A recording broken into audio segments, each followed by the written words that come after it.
इस सेशन में हम जॉब वर्क को डिस्कस करेंगे। जीएसटी का जॉब वर्क पर क्या इम्पैक्ट है।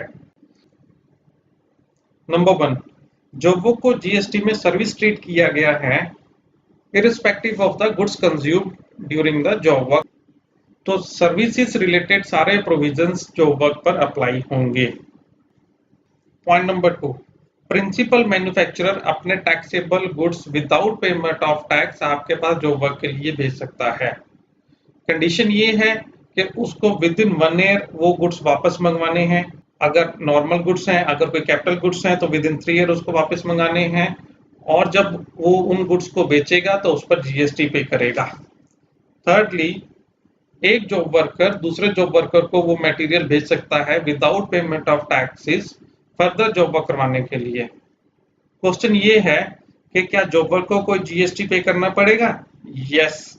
अगर जॉब वर्कर की जॉब वर्क की टर्नओवर 20 लाख से एक्सीड करती है तो उसको जीएसटी में रजिस्ट्रेशन करवाना पड़ेगा और एप्लीकेबल रेट से जीएसटी पे करना पड़ेगा।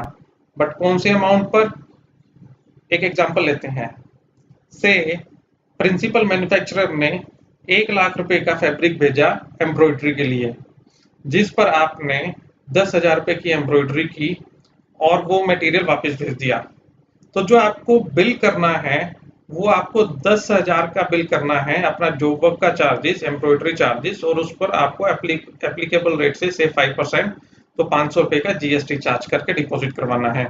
आपको टोटल मटेरियल पर जो आपके पास जॉब वर्क पर आया है उस पर जीएसटी नहीं पे करना। हाँ, आपको ये भी ध्यान में रखना है कि आपकी अगर 2 ब्रांचेस हैं, एक दिल्ली में है से एक नोएडा में है, आप एक ब्रांच से दूसरी ब्रांच में अगर मटेरियल जॉब वर्क के लिए भेजते हैं तो आपको इंटर ब्रांच जॉब वर्क जब आप करेंगे तो आपको बिलिंग करनी पड़ेगी, आपको इनवॉइस रेज करना पड़ेगा, उस पर जीएसटी चार्ज करना पड़ेगा इंटर ब्रांच के केस में भी।